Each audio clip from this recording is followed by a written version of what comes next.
counts cases of autism and establishes the prevalence. It doesn't tell us all the answers to the questions as to why. Okay. So we are doing a number of studies to try to understand the why. And one of the things that we've tried to look at what's changed in the environment of things that we know are risk factors for autism, things like preterm birth and birth weight and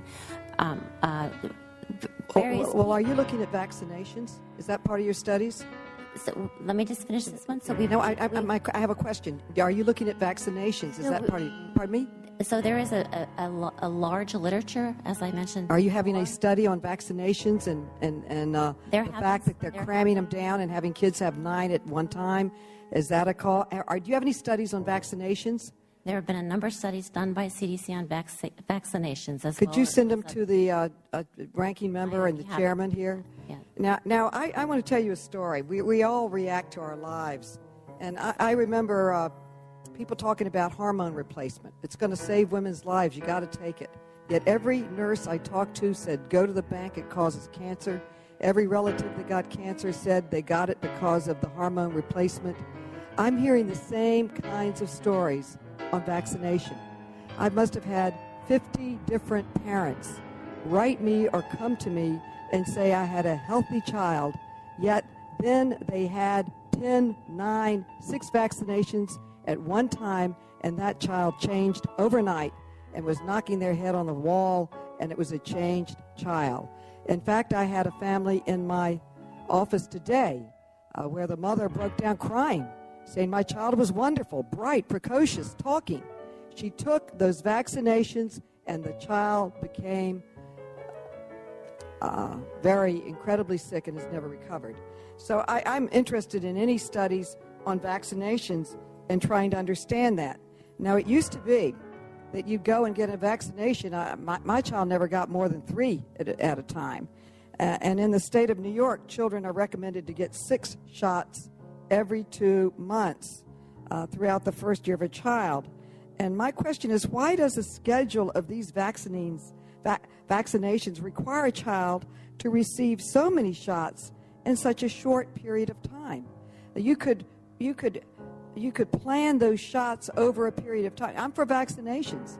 They prevent disease. I'm totally for it.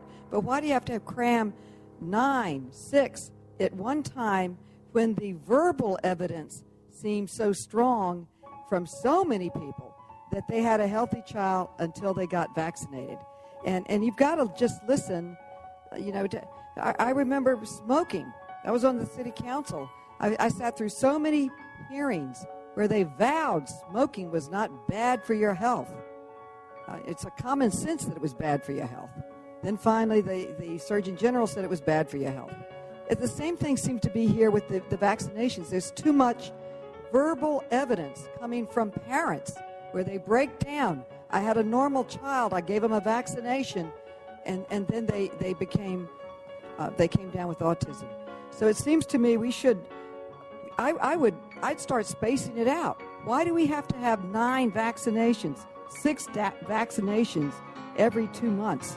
Why can't we do it over 2 or 3 years and space it and wait for the scientific evidence or whatever? Gentlelady's time's expired. May she answer that question? If you could summarize. Sure. There is a federal advisory committee that determines the vaccination schedule.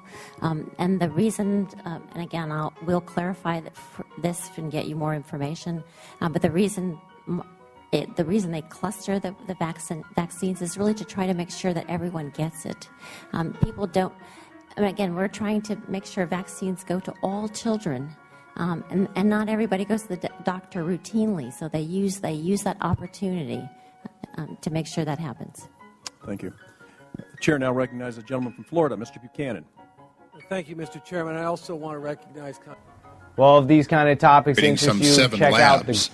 You said you're not doing medicine, but anyone who works in those labs, takes materials out of those labs, has secondary exposure to, if you will, liquids and so on, in fact, is in a direct risk, aren't they?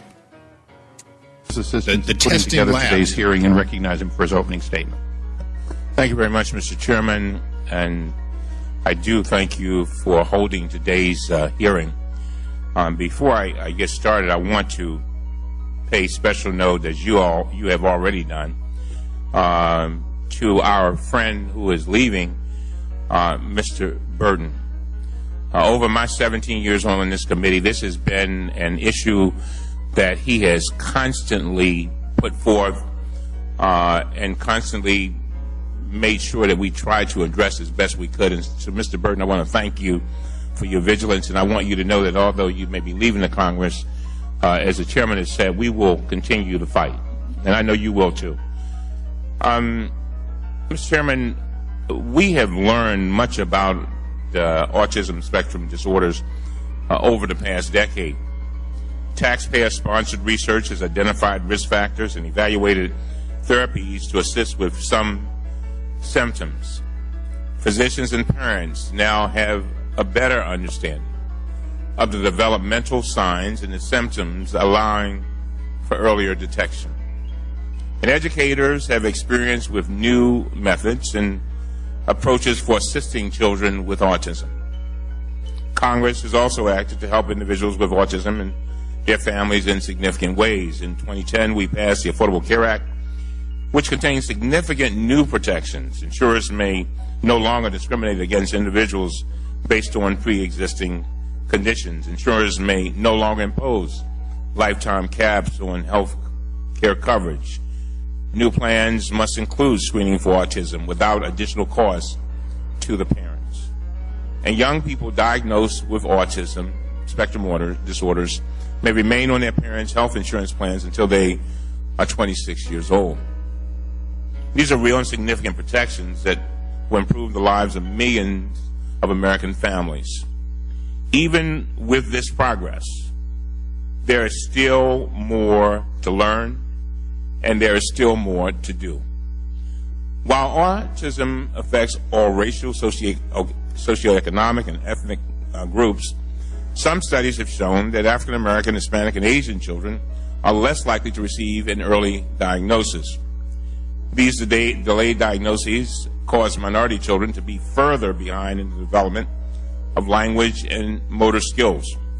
We must be vigilant in emphasizing early detection and intervention for all our children, as an early diagnosis can make a critical difference in the lifelong development of a child. We must also continue to invest federal research dollars in new and evolving therapies to improve the lives of those with autism spectrum disorders. In my district, we house the Kennedy Krieger Institute, an internationally recognized institution dedicated to improving the lives of individuals with developmental disorders. These institutions improve the quality of life, education, and continued development of those affected by autism spectrum disorders, and we must continue to support them. Today's hearing is an opportunity to examine what has been done about autism spectrum disorders to date and what more needs to be done in the future. There are many experts, individuals, and groups who can help us in this effort. All right. And I want to take this moment to thank all of you for being here. As the chairman said, there's so many people who are interested in this issue, so many who wanted to speak. But I want to say to you what I said to Bob Wright, like Autism Speaks, a little earlier today. I thank you for caring about somebody other than your children and yourselves.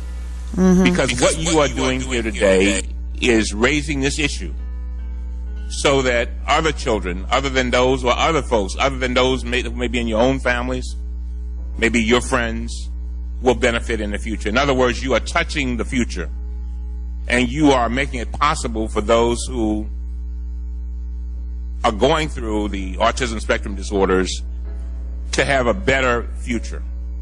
And so I thank you all for what you're doing. All right. And as I said to Bob Wright, you must stay the course. All right. So the clips I was playing were from the federal reaction to the rise in autism, and they were screening and questioning Dr. Colleen Bull, the head of the CDC, and also the National Institute of Health was there as well, NIH. I really got to get going soon. I think I'm going to do a better job of the clips and stuff. I need to get them organized. But I want to end with, again, Congressman Cummings from Florida, who has left his position. His ending his thoughts on the matter after everyone had testified, and Dr. Colleen was called on the carpet in ways I can not describe. It was not a good day for her. This is an emotional issue. This is a racist issue. This is an issue about race. Because if it had been white toddlers that had been affected, as I sit here, I know that something would have been done. Something would have been done. And instead, we got silence.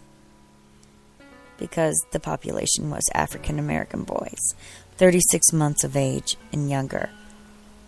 The relative risk, 3.37. Just,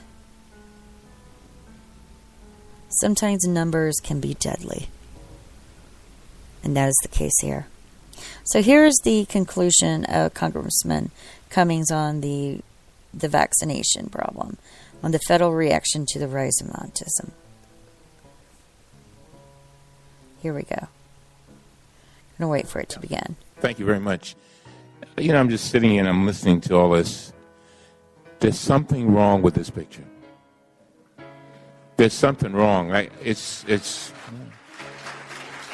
And, the gentleman, I thought, asked some very good questions. As a matter of fact, the whole panel. When you've got this combination of shots, and you go from 1 in 10,000 to 1 in 88, it seems to me somebody would say, wait a minute, let's put the brakes on this. And at least let's try to figure out whether, if I'm giving a baby 9 shots in a day, whether how much impact that's having. I don't know how it just seems logical. If they gave me 9 shots, I would, I don't know what that, and I know you said there's a body of evidence with regard to vaccines.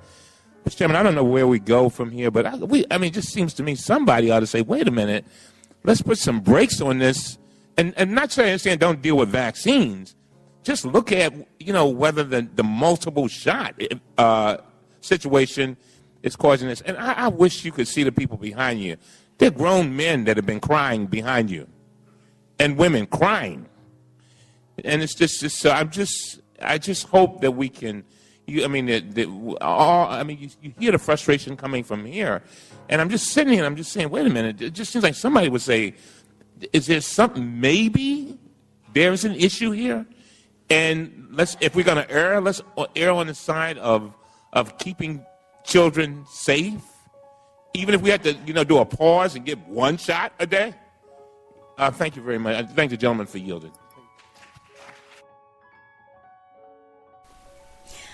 So that was the ending his comments on the federal reaction to the rise in autism. This was before the CDC whistleblower statements were known. I'm sure they would have been more stern had he known the truth of the matter. Well, ladies and gentlemen, I have yet another meeting to go to. But I promise you, we will revisit this again. And it's been at a standstill for about a year as far as the CDC whistleblower. We had some chances at a hearing with the Oversight Committee, but then the Benghazi hearings overshadowed it. Life happens. But I know one thing. The truth is the best defense. It's a quote from Lincoln. The truth is the best defense, and we have to go with that, the truth. But then we have to ask, what is truth? What is truth? Let's revisit this the next podcast, which will more than likely be tonight.